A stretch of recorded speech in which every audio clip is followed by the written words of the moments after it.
అదే ఆచారం కూడా.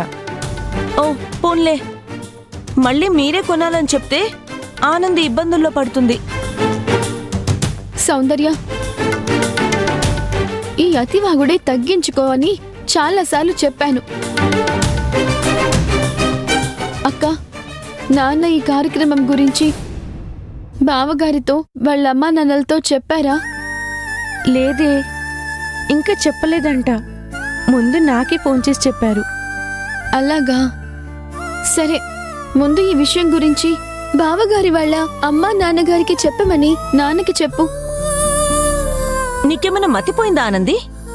నీ సమస్య తీరేంత వరకు అమృతక్కని గడప తొక్కద్దని చెప్పిన వాళ్ళు ఇప్పుడు ఈ మంగళసూత్రాలు మార్చే కార్యక్రమాన్ని మాత్రం ఎందుకు ఒప్పుకుంటారు చెప్పు? అవును, దానికి తోడు మా ఆయన నా కోసం ఇక్కడికి ట్రాన్స్ఫర్ చేయించుకొని వచ్చారని తెలిసిందే అనుకో, ఇంకా అంతే. అందుకే ఎవరికి తెలియకుండా గప్చుప్గా ఆ కార్యక్రమం జరిపించేద్దాం. అప్పుడు ప్రాబ్లం సాల్వ్. ఏమంటావు? చంప పగులుతుందంటాను. ఎందుకే అంత కోపం? మా అక్క వాళ్ళ అత్త మామలకి తెలియకుండా అలా చేస్తే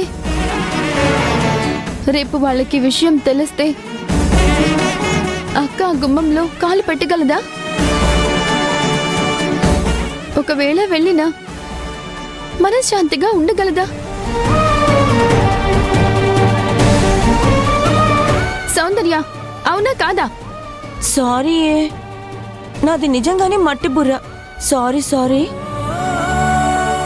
అదేదో తెలియక మాట్లాడిందిలే, వదిలే ఆనంది. దానికే కదక్కా నీకు కూడా అదే మాట చెప్తున్నాను. ఈ కార్యక్రమం జరగాలంటే బావగారి అమ్మా నాన్న ఖచ్చితంగా ఒప్పుకొని తీరాలి.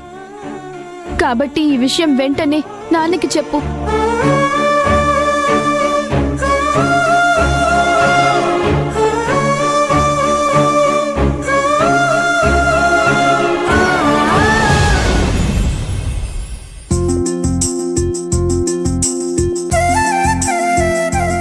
అయ్యా నమస్కారం.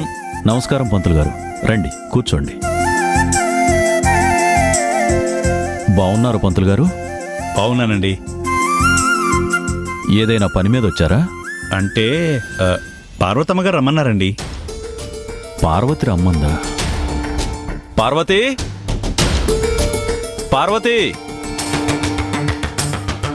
ఓ, వచ్చేసారా పంతులు గారు? నమస్కారం అమ్మా.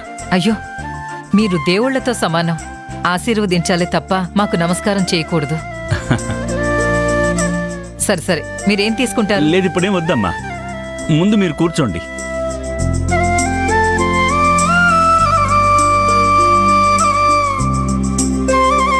పార్వతి, పంతులు గారిని నువ్వే రమ్మన్నావా? అవునండి. ఎందుకు? ఎందుకేంటండి, ముహూర్తం పెట్టించడానికి. ముహూర్తమా? దేనికి? ఇదేం ప్రశ్నండి? మహేష్ మిత్రాల నిశ్చితార్థానికి ముహూర్తాలు పెట్టాలి కదా. అంటే మహేష్తో మాట్లాడావా? వాడు ఒప్పుకున్నాడా పార్వతి? నేనే ఒప్పుకోలేదు డాడీ. ఇక నిన్ను అడగడాలు, నువ్వు ఒప్పుకోవడాలు అలాంటివేమీ ఉండవు. మేం చెప్పినట్టు నువ్వు చెయ్యాలి. దీన్ని ఏమంటారో తెలుసా మామ్? ఏమంటారేంటి? శాసించడం అంటారు. నువ్వు దానికి ఏదైనా పేరు పెట్టుకోరా.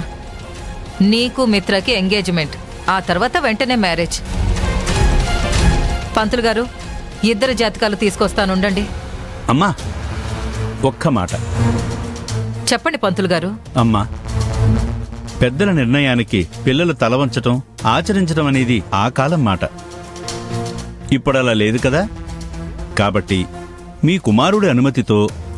అవసరం లేదు పంతులు గారు.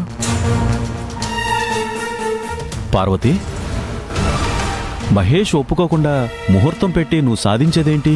వాడు అలాగే అంటాడులేండి. మామ్, నేను ఊరికే మాట అనడం కాదు, మాట అంటే మాటే. ఇప్పుడప్పుడే నేను పెళ్లి చేసుకోను, దట్స్ ఆల్. చాలు చాలు చాలు.